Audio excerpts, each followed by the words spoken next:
How to reverse a video on CapCut. Want to rewind your clips like magic? Let's reverse a video in CapCut. So first, go ahead and open up CapCut, start a new project, and import your video.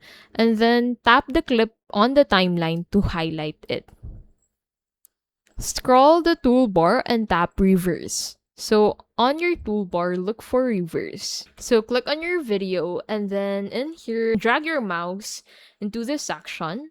So it's beside crop and transcript. Click on this and then select reverse. And then your video would then be reversed by CapCut. So preview your reverse video, combine it with slow motion, filters, or music for dramatic effect.